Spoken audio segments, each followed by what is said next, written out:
Since the beginning of Operation Swords of Iron, the chief rabbinate has performed roughly 20 Halitza ceremonies. This is a fairly rare ceremony in which the brother of the deceased declares that he will not marry the bereaved widow. We'll explain the origins of this law and some of the controversies that have ensued from it. According to the Torah, a childless widow becomes, by default, linked to her husband's brother in a form of Levirate marriage, Yibum. Her husband's brother shall unite with her, he shall take her as his wife and perform the Levirate's duty. And it shall be that the first child that she bears shall be established in the name of his dead brother, that his name may not be blotted out in Israel. Deuteronomy 25 verses 5-6. As indicated, this law was meant to ensure that the lineage of the deceased continues. Many have noted it would also guarantee that the widow would not be left without financial support, a particularly grave concern in eras in which women did not have economic independence. Indeed, later in the Bible, we find a quasi-Yibum marriage when Boaz marries Ruth, the ancestor of King David. In the same passage, however, the Torah also describes a dramatic process called Halitza, in which the brother-in-law ends this Levirate bond. If that party does not want to take his brother's widow shall appear before the elders in the gate and declare, "My husband's brother refuses to establish a name in Israel for his brother, he will not perform the duty of a lever." The elders of his town shall then summon him and talk to him. Chief Ashkenazi Rabbi David Lau. If he insists, saying, "I do not want to take her," his brother's widow shall go up to him in the presence of the elders, pull the sandal off his foot, spit in his face, and make this declaration, "Thus shall be done to the man who will not build up his brother's house.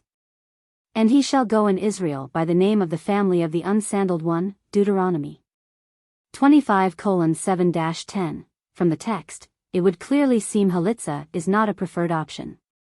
In Mishnaic times, however, preference was given by some sages to performing Halitza, out of concern that some brothers were not marrying with pure intentions of continuing their brother's lineage, i.e., they had the intent of marrying for her beauty, marital relations, or inheritance.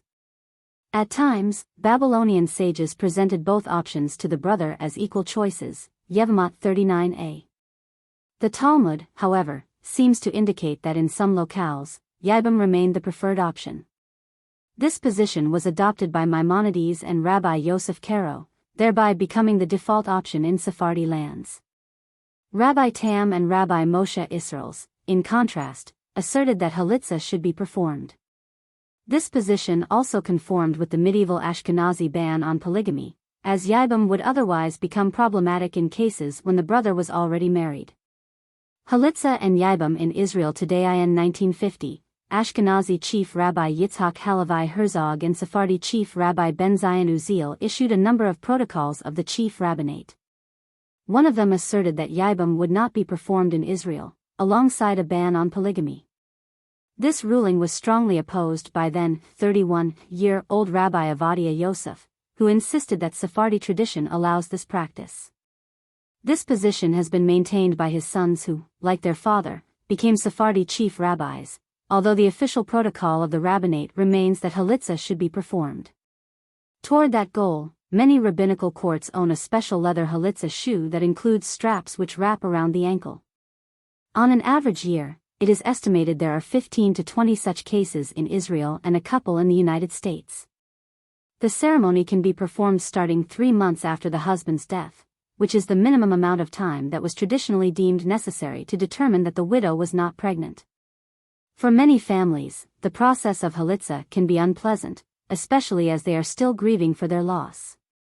The widow must remove the sandal of her brother-in-law, and then, in front of 3 judges, spit in front of him and call out, "Thus shall be done to the man who does not build up his brother's house." The widow then takes on the legal status of a divorcee and is permitted to remarry. In the past year, former Ashkenazi Chief Rabbi David Lau personally handled many of these cases, to ensure there was no bureaucratic delay and that each situation was handled as gently and sensitively as possible. In the early 20th century, it was suggested by a few scholars that perhaps an appointed agent could stand in place of the widow, thereby relieving her of having to participate in the ceremony. The motivation then was to handle cases in which the brother-in-law was located a far distance from the widow, thereby leaving her unable to remarry.